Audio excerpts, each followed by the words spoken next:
Bahkan ya kabar terbaru hari ini, per hari ini saya ngonten ini ya, pemilihan Gibran menjadi cawapres itu justru menjadi sentimen negatif bagi pasar keuangan. Hal ini terlihat dari kinerja indeks harga saham gabungan atau IHSG dan rupiah yang kompak mengalami pelemahan alias anjlok. Ngeri sekali kan? Nah, menanggapi pelemahan ini ya, makro strategis Samuel Sekuritas Lionel Prayodi mengatakan bahwa diumumkannya Gibran sebagai cawapres itu membuat pelaku pasar khawatir soal ketidakpastian di Pilpres 2024 nanti.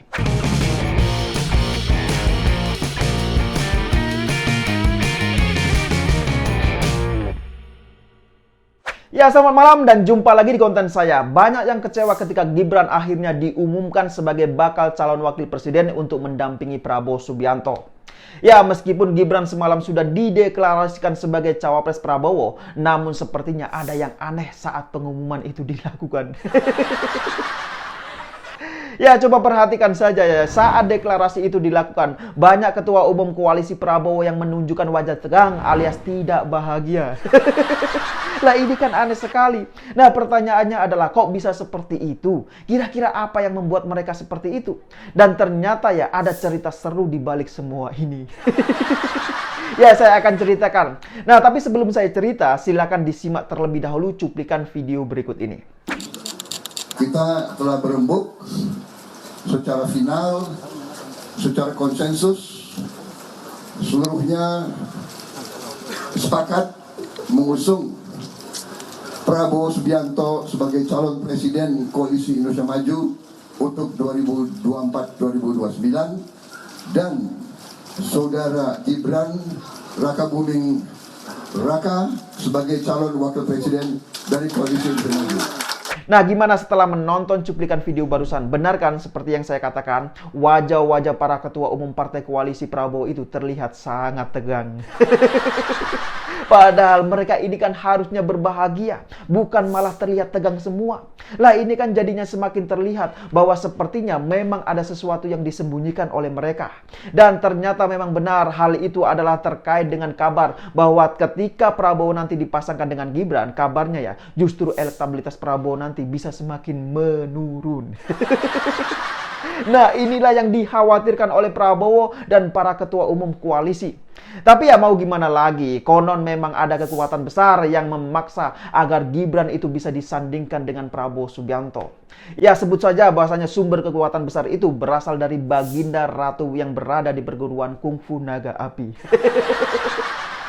Ya, memang sejak awal banyak publik ini yang curiga terkait dengan semua drama politik menjijikan yang dipertontonkan ini. Hal itu berawal dari keputusan Mahkamah Konstitusi atau MK yang meloloskan gugatan batas usia minimal capres dan cawapres. Kemudian berlanjut lagi dengan pemilihan Gibran sebagai cawapres Prabowo Subianto. Ya, sebenarnya saya dan teman-teman semuanya seperti Mas Jopre, Denny Siregar, Alifur Rahman, kemudian Eko Kuntadi dan beberapa teman-teman lainnya sudah tahu bahwa semua ini sudah dipersiapkan jauh-jauh hari. Itulah mengapa kami semuanya ini bersuara keras melalui media sosial, termasuk membuat konten-konten video melalui channel YouTube. Ya, tapi sayang ketika saya dan teman-teman semuanya ini membongkar skenario jahat tersebut ya, malah kami ini dituduh melakukan fitnah coba. Lah ini kan parah sekali. Dan sekarang terbukti bahwa semua yang kami sampaikan itu ternyata memang benar-benar telah terjadi. Tapi ya sudahlah, nasi telah menjadi bubur. Gibran telah resmi diumumkan sebagai cawapres yang akan mendampingi Prabowo Subianto di Pilpres 2024 nanti. Jadi kita lihat sajalah nanti bagaimana kualitas masing-masing kandidat saat sesi debat nanti. Ya, jujur saja ya, sebenarnya saya dan teman-teman semuanya ini tidak pernah mempermasalahkan Gibran untuk maju sebagai cawapres Prabowo Subianto. Silakan saja, itu adalah hak Gibran sebagai warga negara. Bahkan ya, kalau Gibran mau maju sebagai capres pun silakan saja, kami tidak akan mempermasalahkan. Namun yang menjadi kritik keras kami adalah adanya proses utak-atik aturan di Mahkamah Konstitusi atau MK. Nah, itulah yang menjadi poin penting bagi kami. Karena apa? Karena itu terlihat sangat-sangat brutal dan menjijikkan. Apalagi ya, yang menjadi ketua hakim MK itu adalah adik ipar dari Presiden Jokowi dan sekaligus paman dari Gibran. Nah, inilah yang dianggap kemudian banyak oleh masyarakat ada syarat akan kepentingan. Bayangkan saja, MK sebagai wasit paling utama yang nanti akan memutus permasalahan sengketa pemilu. Malah sekarang integritasnya ini banyak diragukan oleh pihak masyarakat. Terus pertanyaannya adalah bagaimana kalau masyarakat nanti sudah tidak lagi percaya dengan MK? Kan itu pertanyaannya. Nah, apakah nanti tidak terlalu berbahaya? Ya jelas sangat-sangat berbahaya lah, benar gak? Bahkan ya kabar terbaru hari ini, per hari ini saya ngonten ini ya, pemilihan Gibran menjadi cawapres itu justru menjadi sentimen negatif bagi pasar keuangan. Hal ini terlihat dari kinerja indeks harga saham gabungan atau IHSG dan rupiah yang kompak mengalami pelemahan alias anjlok. Ngeri sekali kan? Nah, menanggapi pelemahan ini ya, makro strategis Samuel Sekuritas Lionel Prayodi mengatakan bahwa diumumkannya Gibran sebagai cawapres itu membuat pelaku pasar khawatir soal ketidakpastian di Pilpres 2024 nanti. Nah, coba bayangkan saja, itu yang mengatakan bukan saya loh ya, tapi ahli ekonomi. Jadi masalah politik domestik ini juga bisa berdampak serius kepada kondisi ekonomi di dalam negeri, bahkan juga bisa berdampak serius kepada permasalahan ekonomi secara global. Dan mungkin inilah yang menjadi salah satu kekhawatiran saya dan teman-teman. Ya, sekarang coba bayangkan saja ya, Presiden Jokowi sendiri pernah mengatakan bahwa Gibran itu masih belum cukup umur dan pengalaman. Gibran ini masih menjadi wali kota Solo juga baru 2 tahun. Jadi yang logis sajalah, begitulah statement yang pernah disampaikan oleh Presiden Jokowi.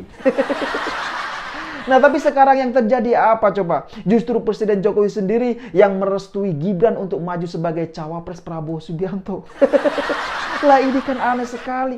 Ya memang sungguh sangat luar biasa sekali semua drama politik yang dipertontonkan ini. Tapi sekali lagi ya, nasi sudah menjadi bubur dan publik juga sudah pada tahu terkait dengan dinamika politik yang terjadi saat ini. Saya yakin masyarakat sudah cerdas untuk melihat semua kondisi ini. Jadi ya, biarkan saja masyarakat yang menilai. Ya, harapan saya dengan melihat situasi yang terjadi saat ini ya, maka tidak ada kata lain kecuali fokus dan gaspol untuk memenangkan pasangan Ganjar Pranowo dan Mahfud MD.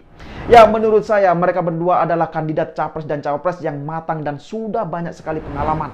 Misalnya Pak Mahfud MD, beliau ini sudah berpengalaman mulai dari jabatan di tingkat yudikatif, legislatif, dan bahkan juga tingkat eksekutif. Nah, begitu juga dengan Ganjar Pranowo, beliau ini juga sangat-sangat berpengalaman mulai dari tingkat legislatif dan bahkan juga tingkat eksekutif. Beliau ini pernah mengemban. Nah, sekarang coba bandingkan dengan Prabowo Subianto dan Gibran. Prabowo ini hanya pernah menjabat di tingkat eksekutif sebagai Menteri Pertahanan. Begitu juga dengan Gibran, hanya berpengalaman di tingkat eksekutif sebagai Wali Kota Solo. Padahal ya, negara ini sangat-sangat besar. Untuk itu jangan sampai dijadikan sebagai ajang percobaan. Sungguh ini sangat-sangat berbahaya. Begitu juga kalau dibandingkan dengan Anies dan Caimin. Jadi ya sekali lagi, menurut saya Ganjar Mahfud itu adalah kandidat capres dan cawapres yang paling ideal untuk 2024. Maka dari itu bagi saya memperjuangkan kemenangan Ganjar Mahfud di 2024 nanti adalah harga mati. Nah, jadi gimana menurut teman-teman semua? Setujukah dengan pendapat saya? Ya silakan berikan komentarnya di bawah. Ya, saya pikir itu. Terima kasih sudah menonton dan tidak lupa saya ingatkan, jaga terus NKRI.